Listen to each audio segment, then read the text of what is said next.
جو لوگ خمس ادا نہیں کرتے تو ان کو دنیا و آخرت میں بہت سارے نقصان اٹھانا پڑیں گے۔ خمس ہے کیا؟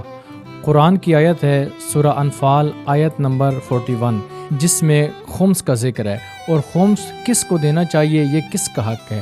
خمس سادات کا حق ہے، اور جو لوگ سادات کا حق نہیں دیتے تو یقیناً وہ سادات کے حق کے غاصب ہیں، اور وہ امام زمانہ علیہ السلام کے حق کے غاصب ہیں، جناب سیدہ زہرا سلام اللہ علیہا کے حق کے غاصب ہیں۔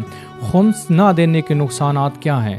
اگر آپ خمس ادا نہیں کرتے تو نقصان پہلا یہ ہوگا کہ آپ کو آل محمد علیہ السلام کی شفاعت نصیب نہیں ہوگی، اور جب امام زمانہ علیہ السلام ظہور فرمائیں گے تو آپ ان کے لشکر میں شامل نہیں ہوں گے۔ خمس کیسے دیا جاتا ہے؟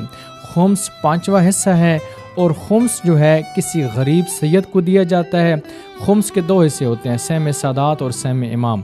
سہم سادات جو ہے وہ کسی غریب سید کو دیا جاتا ہے، اور سہم امام جو ہے وہ کسی مجتہد کو دیا جاتا ہے یا اس کی وکیل کی اجازت سے کہیں وہ صرف کیا جاتا ہے۔ اور خمس کس بندے پہ دینا واجب ہوتا ہے؟